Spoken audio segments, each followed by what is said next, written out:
नमस्कार सबैलाई म हुँ कुमार बस्नेत जीवन यात्रा टिभीबाट। यदि तपाईहरु च्यानलमा नयाँ हुनुहुन्छ भने लाइक कमेन्ट सब्स्क्राइब चाहिँ गर्न नछोड्नु होला है त। र पहिला कुरो त धरानको जनतालाई धरानको मेयरलाई म कोटी कोटी कोटी कोटी कोटी सलाम गर्छु। देश विकास बनाउनको लागि नेताको पछाडि जनता दोहोर्याउनु पर्छ, अनि मात्रै देश विकास बन्छ। हो, आर्प साम्पाङको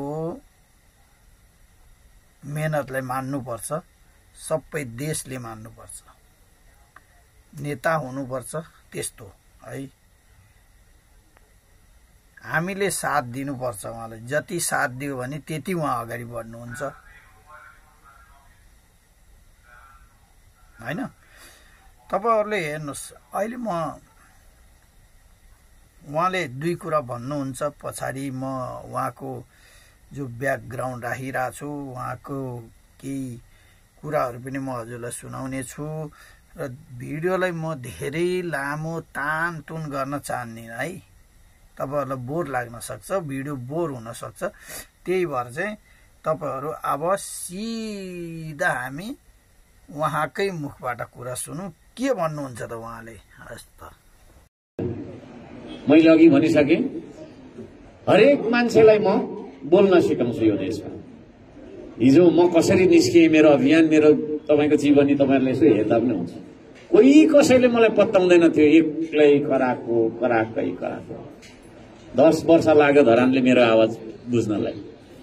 अब यो देशले मेरो आवाज बुझ्नलाई कति वर्ष लाग्छ? जति वर्ष लागे पनि म कराउँछु है, जति वर्ष लागे पनि कराउँछु। छोड्नु चाहिँ छोड्दिन म। तपाईहरु त्यस्तै जिद्दी बन्नुपर्छ यो देश बन्नको लागि। कुरा बुझ्नुभयो नि? म एक्लैले बनाउन सक्दिन, एक्लैले त के गर्न सक्छु? केही गर्न सक्दिन। तर हामी सबै जुट्यौं भने जे पनि गर्न सकिन्छ है। यस्तो एउटा देश बनाऊ, यस्तो एउटा शक्ति बनाऊ जुन शक्तिको प्रतिस्पर्धा एमाले होइन, कांग्रेस होइन, माओवादी होइन, राप्रपा होइन, रासपा होइन, चाइना र इन्डिया। केमा? अरु केहीमा होइन, विकासमा। चाइनिजले 18 घण्टा काम गर्छ भने हामी 20 घण्टा काम गरेर देखाइदिउँ न हैन? त्यति गर्न सकिदैन? सकिन्छ कि सकिँदैन? के अल्छी लागिहाल्छ हामीलाई चाहिँ हैन?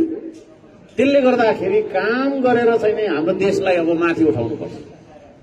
गफ गरेर गफाडीहरुको पछि लागेर देश ढल्यो। मैले अघि पनि भने, ब्ल्याक लिस्टमा पर्न आट्यो, कालो सूचीमा पर्न आट्यो।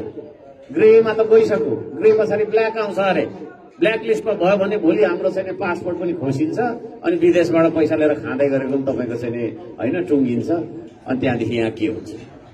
त्यसले गर्दा त्यो दिन आउनु भन्दा अगाडि हैन, हामीले एउटा काम गर्ने, चेतना छर्ने विचार र औजार है। चेतना र पसिना। मेरो एउटा गीत छ, रगत होइन पसिनाले भिजाऊ यो देश, श्रम रूपी लह फलाऊ यो देश। काठमाडौँमा ढुङ्गा हानाहान गर्छन्, बाटोभरि त ढुङ्गा पनि कहाँबाट ल्याउँछ? बगर पनि छैन त्यहाँ। मलाई चाहिँ कम त लोभ लाग्दैन त्यो ढुङ्गा सबै उठाएर लिएर धरान पर्खाल ठोक्नु पाए त भन्छु। अस्ति आन्दोलन हैन, त्यो हानेको ढुङ्गा कसको टाउकोमा बज्रिने हो त? नेपालीको टाउकोमा बज्रिने होला।